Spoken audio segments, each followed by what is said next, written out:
Hello दोस्तों, हमारे YouTube channel में आपका स्वागत है। आज हम एक ऐसे ग्रह के बारे में जानेंगे जहां पृथ्वी की तरह जीवन होने की संभावना है या शायद ही कोई जीवन विकसित हो रहा हो। तो आइए बिना देरी किए वीडियो में आगे बढ़ते हैं। अगर आपको वीडियो पसंद आए तो कृपया चैनल को लाइक, शेयर और सब्सक्राइब करें। तो दोस्तों, जैसा कि हम जानते हैं कि हमारी पृथ्वी का उपग्रह हमारा चंद्रमा है। ऐसे और भी ग्रह हैं जिनके उपग्रह हैं।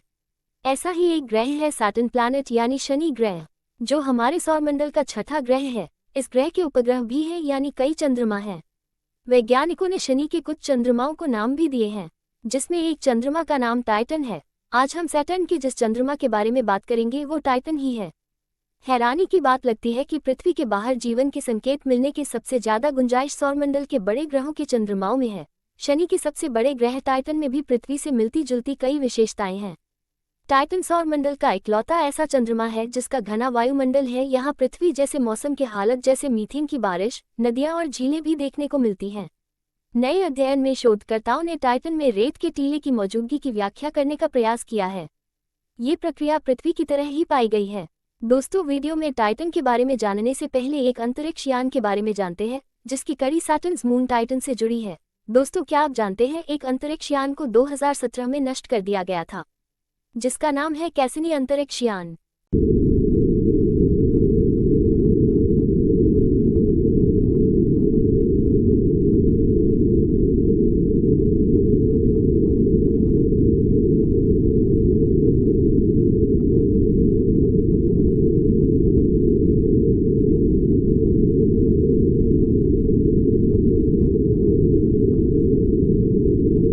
कैसिनी अंतरिक्ष यान ने 15 सितंबर 2017 को अपना मिशन समाप्त कर दिया।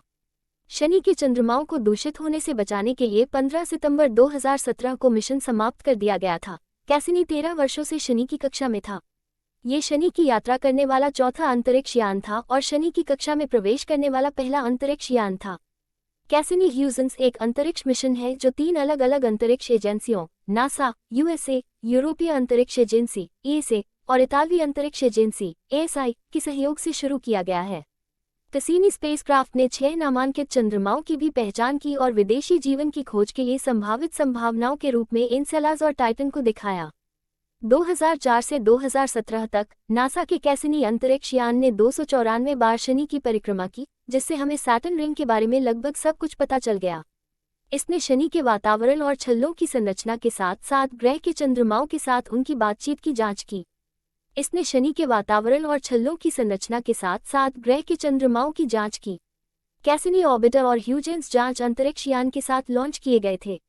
दोस्तों, आज का यह वीडियो थोड़ा लंबा होने वाला है, लेकिन सैटर्न, मून, टाइटन की सारी जानकारी के लिए वीडियो में अंत तक बने रहे। जनवरी 2005 में ह्यूजेंस जांच कैसिनी अंतरिक्ष यान से लॉन्च की गई और टाइटन पर उतरी। शनि का सबसे बड़ा चंद्रमा टाइटन एक बर्फीली दुनिया है जिसकी सतह सुनहरे धुंधले वातावरण से पूरी तरह से ढकी हुई है। टाइटन हमारे सौरमंडल का दूसरा सबसे बड़ा चंद्रमा है। केवल बृहस्पति का चंद्रमा गैनीमेड ही 2% बड़ा है। टाइटन पृथ्वी के चंद्रमा से भी बड़ा है और बुध ग्रह से भी बड़ा है। टाइटन सौरमंडल का एकमात्र चंद्रमा है जहां वायुमंडल है। यह विशाल चंद्रमा घने वातावरण वाला सौरमंडल का एकमात्र चंद्रमा है और यह पृथ्वी के अलावा एकमात्र दुनिया है जिसकी सतह पर नदियां, झीलें और समुद्र सहित तरल पदार्थ मौजूद हैं। पृथ्वी की तरह टाइटन के वायुमंडल में मुख्य रूप से नाइट्रोजन है, साथ ही थोड़ी मात्रा में मीथेन भी है। ये सौरमंडल का एकमात्र अन्य स्थान है जहां बादलों से तरल पदार्थ बरसने, इसकी सतह पर बहने, झीलों और समुद्रों को भरने और वापस आकाश में वाष्पित होने यानी पृथ्वी के जल चक्र के समान होता है। ऐसा माना जाता है कि टाइटन के पास पानी का एक भूमिगत महासागर है। टाइटन का दायरा लगभग 1600 मील यानी 2575 किलोमीटर है और यह पृथ्वी के चंद्रमा से लगभग 50% चौड़ा है। टाइटन शनि से लगभग 759,000 मील यानी 1.2 मिलियन किलोमीटर दूर है, जो स्वयं सूर्य से लगभग 886 मिलियन मील यानी 1.4 बिलियन किलोमीटर। सूर्य से प्रकाश को टाइटन तक पहुंचने में लगभग 80 मिनट लगते हैं। दूरी के कारण शनि और टाइटन पर पृथ्वी की तुलना में सूर्य का प्रकाश लगभग 100 गुना कम है। टाइटन को शनि की पूरी परिक्रमा करने में 15 दिन और 22 घंटे लगते हैं। पृथ्वी के चंद्रमा की तरह टाइटन हमेशा कक्षा में ग्रह को एक ही चेहरा दिखाता है। शनि की घूर्णन धुरी पृथ्वी की तरह झुकी हुई है, जिसके परिणामस्वरूप मौसम आते हैं। टाइटन की आंतरिक संरचना पूरी तरह से ज्ञात नहीं है। लेकिन कैसिनी ह्यूजेंस मिशन के डेटा पर आधारित एक मॉडल से पता चलता है कि टाइटन में 5 प्राथमिक परतें हैं। सबसे भीतरी परत लगभग 2500 मील यानी 4000 किलोमीटर व्यास वाली चट्टान, जिसमें विशेष रूप से पानी धारण करने वाली सिलिकेट चट्टान का एक कोर है। कोर के चारों ओर पानी की बर्फ का एक खोल है, एक विशेष प्रकार की बर्फ जिसे बर्फ भी कहा जाता है, जो केवल अत्यधिक उच्च दबाव पर पाई जाती है। उच्च दबाव वाली बर्फ खारे तरल पानी की एक परत से घिरी होती है, जिसके ऊपर पानी की बर्फ की एक बाहरी परत होती है। ये सतह उन कार्बनिक अणुओं से लेपित है जो बारिश के कारण या अन्यथा रेत और तरल पदार्थ के रूप में वायुमंडल से बाहर निकल आए हैं। शनि के इस उपग्रह टाइटन और पृथ्वी के बीच कई समानताएं हैं। टाइटन पर ज्वालामुखी जैसी क्रियाएं भी देखने में आती हैं और यहाँ खाया, नदियों के पाट और मुहाने भी दिखते हैं, किंतु बड़े पहाड़ नहीं दिखे। बहुत कम क्रेटर जैसे गोलाकार गड्ढे हैं और किसी प्रकार का जीवन नहीं है। वातावरण अत्यंत ठंडा है। तरल मीथेन यहाँ पानी का काम करती है। हवा में प्रतिध्वनि भी होती है। पृथ्वी की तरह तरंगे भी पैदा होती हैं। कैसिनी अंतरिक्ष यान के टाइटन के कई गुरुत्वाकर्षण मापों से पता चला कि चंद्रमा तरल पानी के भूमिगत महासागर को छुपा रहा है।